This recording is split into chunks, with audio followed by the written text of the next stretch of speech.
Hey everybody, welcome back. Today we're going to talk about the questions we got on our Milo product. We did a video about 2 weeks ago on our Milo product. A lot of success, had a great rollout with the product, a lot of people interested in it.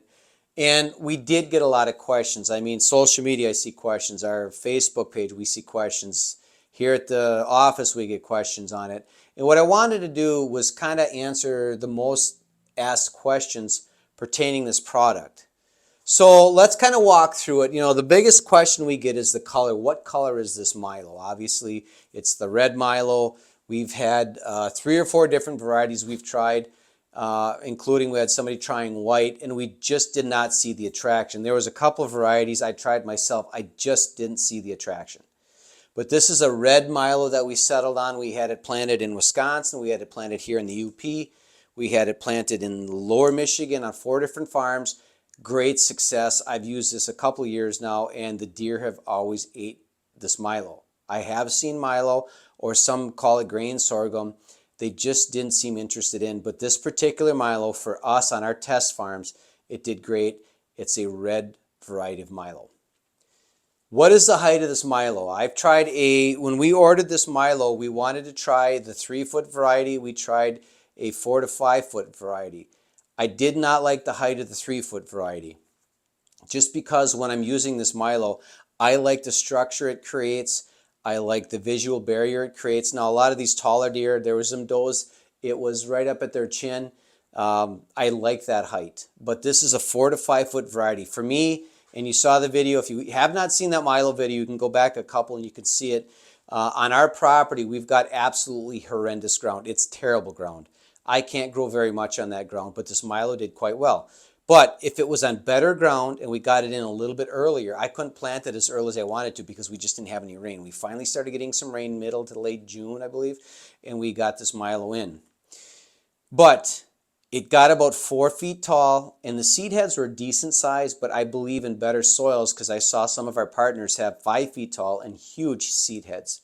So this is a 4 to 5 foot tall variety. And we get asked a lot when to plant, what's the maturity date? I believe it's a 90-day maturity date. I shoot for here in Upper Michigan. I'm just north of Green Bay, Wisconsin. I'm looking at early June, okay? But again, I had to wait till almost mid to late June to plant it, and it produced a good seed head, but I think it could have did much better had I gotten in a little earlier, as well as had better soil. That's another question I get, about the soil. This stuff grows in absolutely the worst conditioned soil. And I'm going to get to that in a minute. But people ask, okay, how do you plant this? It's very similar to our HD screen as far as fertilization requirements, and you have to bury the seed, okay? Now this is the seed right here. What does it look like? It looks like a red BB, all right? Now there's a seed treatment on here. It's not a seed coating. It's a seed treatment. And what it is, I believe it's a chemical called Concept or something similar to that. And the reason we use that is because I like the dual 2 magnum. Now with any chemical, make sure you read and follow the directions. You do not want to overlap this dual 2 magnum. You want to watch where your spray ends and where your next one begins. You don't want to overlap this. You don't want to put too much of this down. But the reason I like the dual 2 magnum and not atrazine or simazine, where you could use that in our HD screen, is I'm trying to, and we'll get into that in number 5, is I'm trying to double and crop and triple crop this Milo, okay? So how to plant it? You want the seed buried about a 1/2 inch to 3/4 of an inch deep, similar to our HD screen. I like dual 2 magnum as a pre-emergent, okay? If you want to get some spraying done ahead of time, you can get that taken care of, but somehow find a way to get that seed buried a 1/2 inch deep. Fertilization is going to be very similar, triple 19 and some urea, but like anything, get a soil test done. This likes nutrients. Now, for pre-emergent, I talked about this dual 2 magnum, and that's the reason I like it. That's what we use because I like to plant other things with this Milo when I plant it. Now, if you're just going to plant the Milo, and honestly, I don't recommend just a straight Milo planting, but you can use atrazine or simazine. But if you do that, you're very limited on what you can plant with that Milo in, for me, early June. Okay, you can still add later in the year. You can add fall annuals, which leads us into number 5. double crop it or triple crop it. What I mean by that is, again, when I plant the Milo, we're going to try a drill, but we're also going to try broadcasting it. I like adding about 4 to 5 pounds of sugar beets, and I like adding 50 to 80 pounds of winter peas.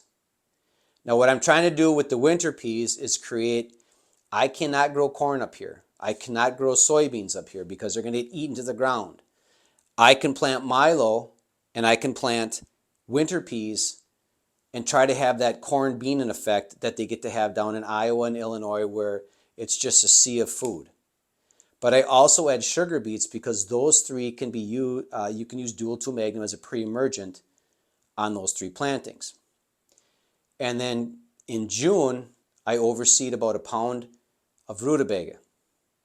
Some people call them rutabagas. I think that's just a Upper thing, Upper Michigan thing.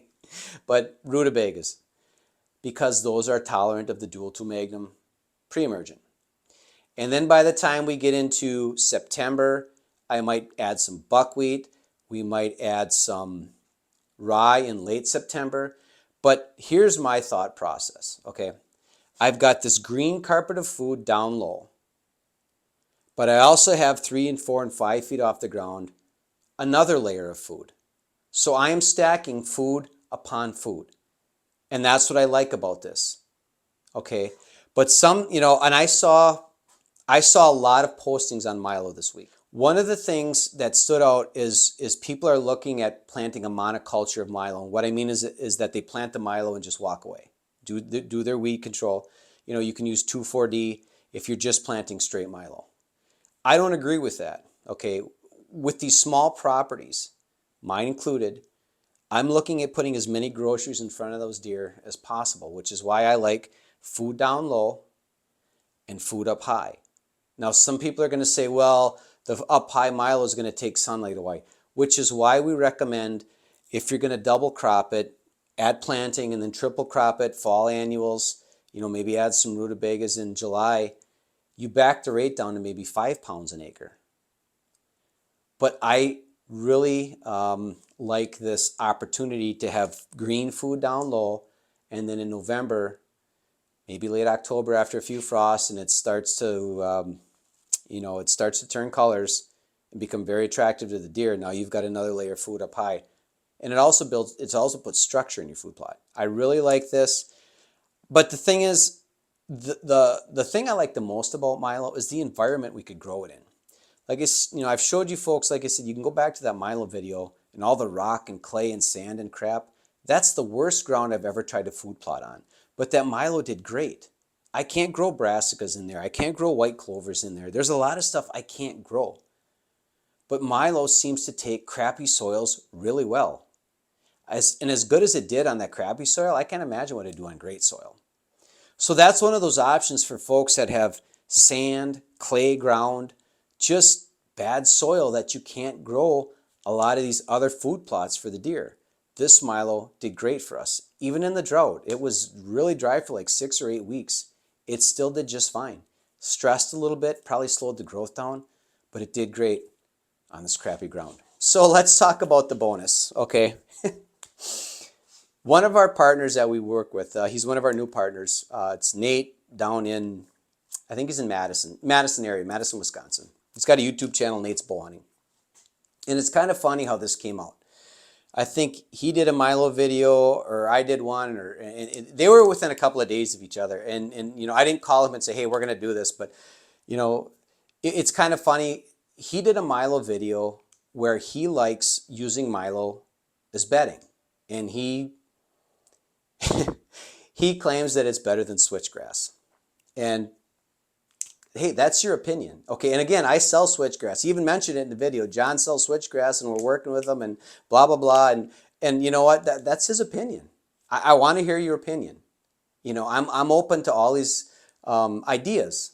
And on his farm, he took a 2-acre strip, I believe, and planted Milo, but no weed control. So he got a weedy Milo mess. But it was about 4 or 5 feet tall. He's got great soil down there. And it worked for great bedding areas, instant bedding. Now, I've never done that before, so I'm not going to sit there and say, well, that's not going to work, or I don't know. I've never done it before. I just thought it was an interesting approach. I have tried probably 15 years ago when we started messing with these screens. I tried some Egyptian wheat on the end of a cornfield, and they were bedding in it until the Egyptian wheat started dying and falling over. I backed the rate way down. It was kind of a weedy mess. So I can't honestly answer that question. Will Milo work for bedding? I don't know. I've never tried it. Is Milo better than switchgrass for bedding? Got no idea. Never planted them side by side. I just know that I talked to this gentleman a lot. He likes to do it, and it works for him because he shot some giant deer. So I can't answer that question honestly, and I think we've got asked no less than 12 times this week on how does it work for bedding. And I just tell everybody the same thing. No idea, never tried it. So hopefully that answers some questions. We get asked this a lot. Thank you so much for everybody that bought our Milo product. I'm really excited to see the results. And like I said, I highly recommend, even if you don't do anything at planting other than Milo, fall annuals, grains, greens, add that to there, create a low carpet of green and an up high carpet of carbohydrates, similar to corn, okay? I know they like this Milo. I've personally watched them eat it. So thanks for watching, folks. Just wanted to do a Milo update, and we'll talk to you in a few days.